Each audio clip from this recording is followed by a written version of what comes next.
À l'ordre, à ce moment-ci, conformément à l'article 38 du règlement, une motion portant ajournement de la Chambre est réputée avoir été présentée et appuyée. En conséquence, la question est la suivante. Que cette Chambre s'ajourne maintenant.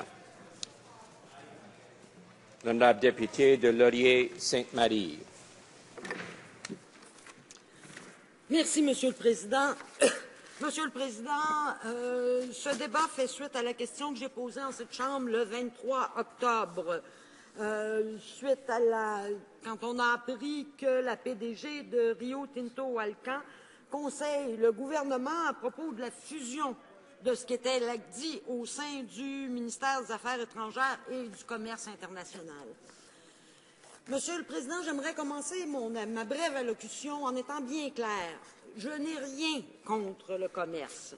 Sauf que le commerce, ce n'est qu'un aspect des relations internationales et que sont tout aussi importantes dans notre intérêt global comme pays des questions comme la paix, la sécurité, nos partenariats avec divers pays, la bonne gouvernance, le développement, les droits de la personne. Mais malheureusement, les conservateurs ont une vision absolument étriquée des relations internationales qui va nuire au Canada à court et à moyen terme. Déjà, nos partenaires, on perd notre réputation, nos partenaires traditionnels, les nouveaux partenaires qu'on pourrait se faire, nous regardent avec de plus en plus de doutes et de scepticisme. On a vu cette vision étriquée-là la semaine dernière avec cette annonce que toutes les ressources diplomatiques du Canada seraient maintenant dédiées au commerce. Comme si, pour commencer, le commerce, pour se développer, n'avait pas aussi besoin de paix, de stabilité, de développement, pour ne nommer que ces éléments-là. Comme si on n'avait pas déjà, d'ailleurs, d'excellents agents commerciaux. Lors de ma carrière, j'ai eu l'occasion et le plaisir de travailler avec nombre d'agents commerciaux qui sont des gens extraordinaires, qui font un boulot fantastique et qui sont, eux, payés pour faire cela, dont c'est le mandat. On a vu cette vision étriquée, je dirais cette vision qui vire parfois à la pensée magique dans une nouvelle orientation de nos programmes de développement, orientation qui dure depuis un certain temps déjà et qui est pour le moins troublante. Quand je vois, par exemple, l'ancien ministre du Développement international dire que le but de la coopération internationale canadienne est d'ouvrir des marchés pour le Canada, je me pose des questions. Je me demande s'il connaît la loi canadienne, car la loi sur la responsabilité en matière d'aide au développement est très claire et dit que l'approche du Canada en la matière est de nous concentrer sur la réduction de la pauvreté, tenir compte du point de vue des plus démunis et respecter les normes internationales en matière de droits de la personne. En ce moment, ce que le gouvernement fait, c'est qu'il met le problème à l'envers, met tout le processus à l'envers, plutôt que partir des besoins de développement et voir comment on peut utiliser entreprises privées, sociétés, organisations de la société civile, etc., pour répondre à ces besoins. Il part des besoins de l'industrie et, en pensée magique, pense que automatiquement, ça va toucher les plus démunis, parce que la loi est très claire, c'est les plus démunis. Mais là, non, évidemment, on augmente notre aide dans les pays où on a des intérêts commerciaux et on n'a plus d'aide dans des pays comme le Niger.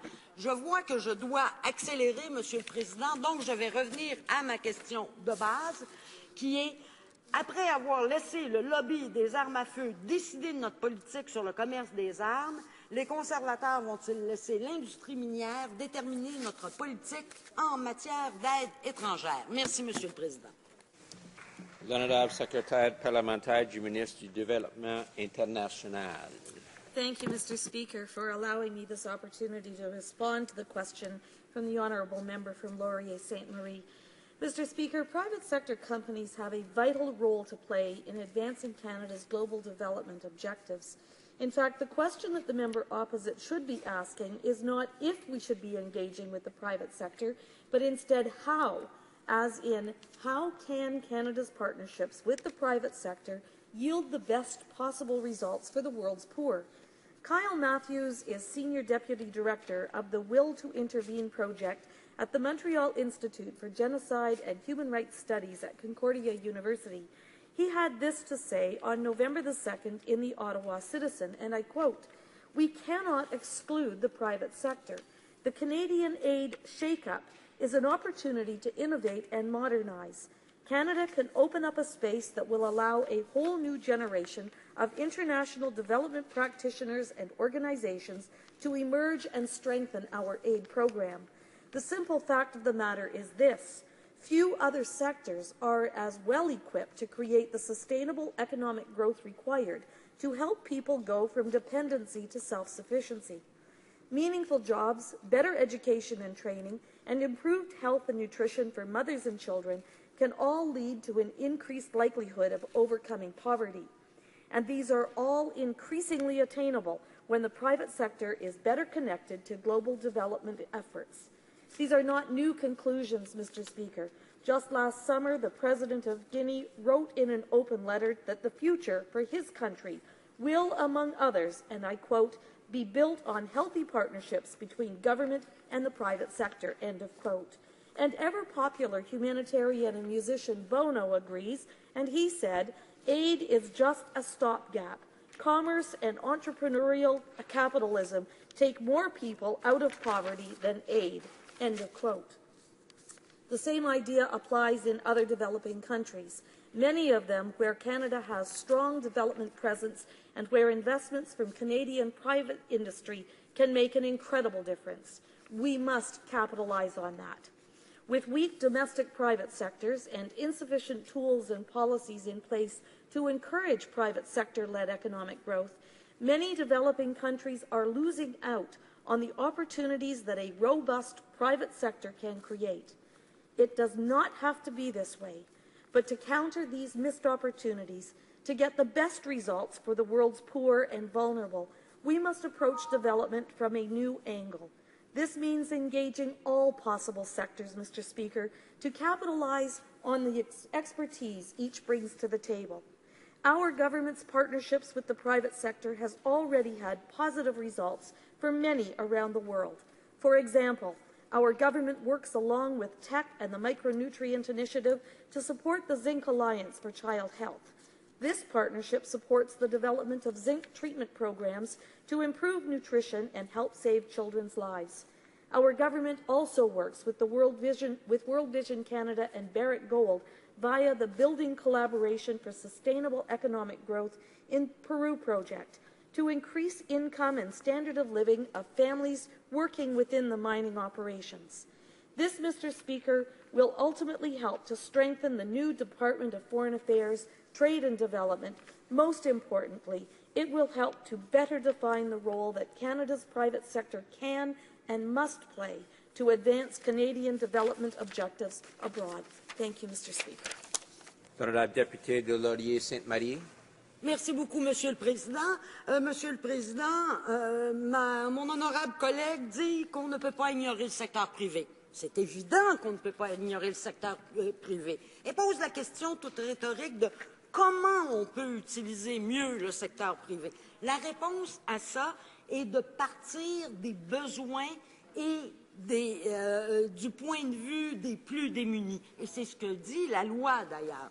Mais ce n'est pas ce que ce gouvernement-là est en train de faire. Ce gouvernement-là l'a dit publiquement, que l'objectif n'était pas de satisfaire les besoins, de sortir les plus démunis de la pauvreté, que l'objectif était maintenant d'ouvrir des marchés pour les entreprises canadiennes. Je le rappelle, ça, c'est le rôle du ministère du Commerce international. Il y a aussi cette pensée magique que la croissance économique va automatiquement aider les plus démunis. D'abord, je me demande pourquoi est-ce qu'on ne travaille pas à la croissance économique dans des pays, je donnais l'exemple comme le Niger.